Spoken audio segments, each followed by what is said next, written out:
My name is Ellen Barr. I'm a soloist with the New York City Ballet, and I'm one of the creators and executive producers of New York export Opus Jazz.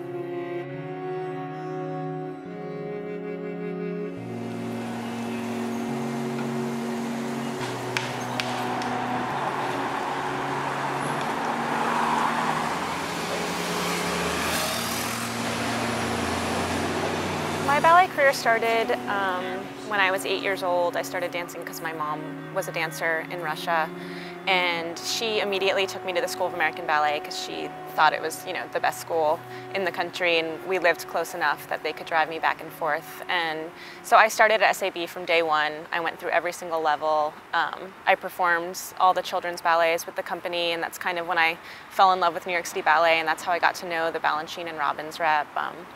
And so I always really wanted to be in New York City Ballet. It was really like my first love. And when I was 16 years old, I got my apprenticeship and I got my core contract when I was 17. And I've been there ever since. It's extremely rare for people to go from the first level to the last. So I kind of feel like a product of that world. I think we have such a wide rep that I've never felt really cut off from, different styles. I feel like with our rep we get to do, like West Side Story and things like Opus Jazz. We get to do super classical story ballets. We get to do the Balanchine neoclassical ballets, and then there's new choreographers coming in and doing sort of the more contemporary things that are happening. So I've never really felt cut off, and I've always really liked having a home. I've always really liked that stability. And I don't know, just being a soloist in this company and the way that my body is and what I feel good dancing, I feel like this is the best place for me to be. I feel really comfortable in that sort of Balanchine leotard stuff, and that's what I get to do, and that's what my body is. So I've been satisfied here, but I totally understand why people need to go out and do other things. I've always been with City Ballet, and I do the Balanchine and Robbins rep.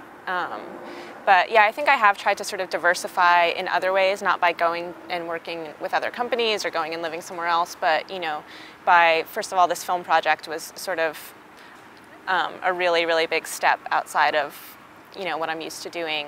Of course, it was all inspired by wanting to bring this ballet to a wider audience and wanting to see dance on film that felt really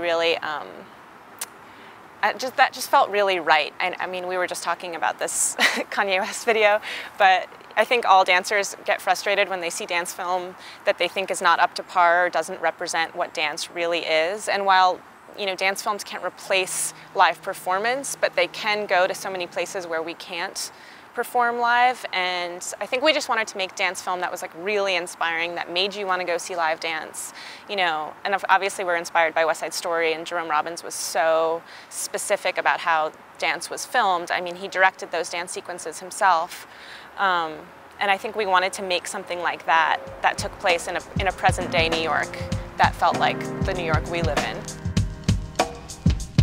The project started when New York export Opus Jazz, the ballet, was revived by City Ballet in 2005. And Sean Swazi, who's the other co-creator, and I were both in this sort of hand-picked ensemble cast. It's very much an ensemble piece.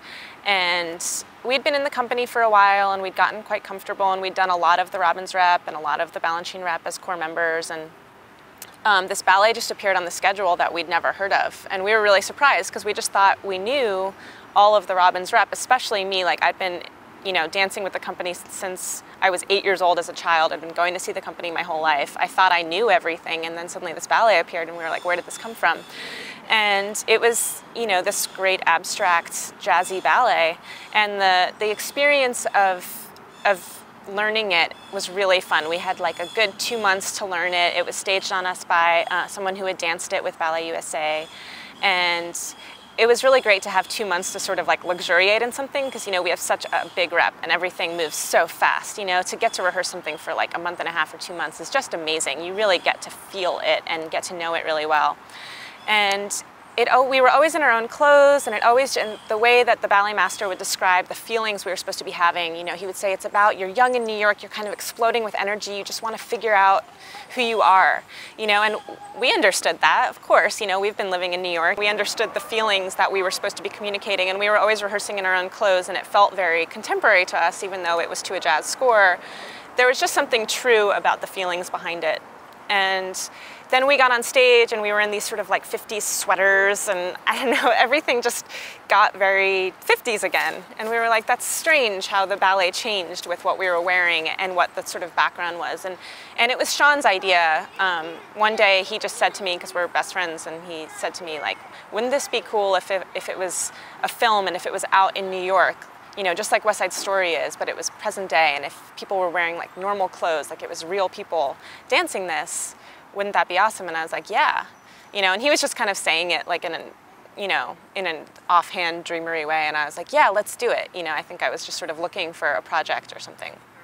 And so we started developing it together, and we came up with the idea for those interludes that weave the dance scenes together, because we didn't want it to look like 5 music videos. You know, we really wanted to see where the characters were coming from, and film is such a wonderful opportunity to expand, you know, a character's backstory in a visual sense. You know, with stage, it's like the lights go out and they come up and it's a different backdrop, you know, and you can sort of just imagine what happens in between, and that feels right for that form. But for film, it wouldn't have felt right. It would have been really disconnected.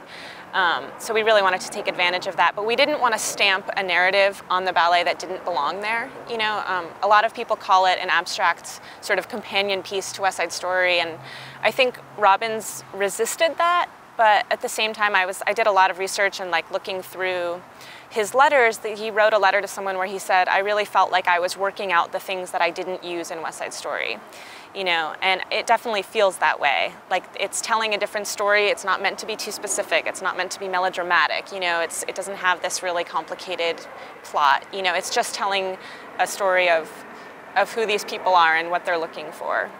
So we developed the idea for the interludes. We always wanted each scene to take place in a different location, but our ideas about which locations those would be changed a lot, actually, over the development of the film.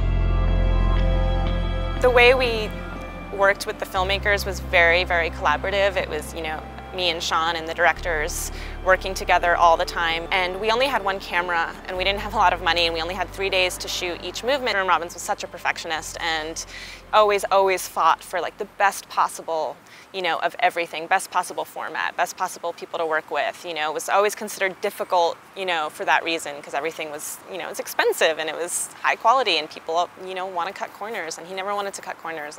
And Jody's a lot like that. So I think he got really inspired by Jerome Robbins and felt a kindred spirit there, and started to really care about what Robbins would have wanted, and, you know, how he would have wanted it done. And that was a big part of our decision to shoot on the anamorphic 35mm format. Actually, West Side Story is shot on 70mm, which is just amazing. You know, that's basically IMAX, which of course we couldn't do that, but we really fought to have this on film and to have it in that widescreen so that it would feel really cinematic. So it was like very collaborative. It was, you know, a lot of fights because everyone cared a lot. The mission of the film, sort of in general, was always just to bring New York City Ballet and Jerome Robbins and just dance in general to a like much wider audience, and to have something of real quality out there that people could identify with, even if they didn't know anything about it. You know, obviously we were building on this really big tradition and using like the genius of Jerome Robbins, but we wanted people to just walk into it and just enjoy it. I think we've really accomplished that goal. You know, it was broadcast on PBS, great performances. It was seen by like 800,000 people like the first night alone. I mean, I'm not positive about that number, but it was a lot of people. Like, it would take tons of sold-out performances to equal the number of people that saw it. And I got emails from strangers all the time just being like, I was watching the basketball game, I was flipping around, you know, and then it came on TV, and my kid wouldn't let me change the channel. And like, he was so into it, and I had no idea he liked dance. Like, I would get these really great stories that to me was the best part of the whole thing.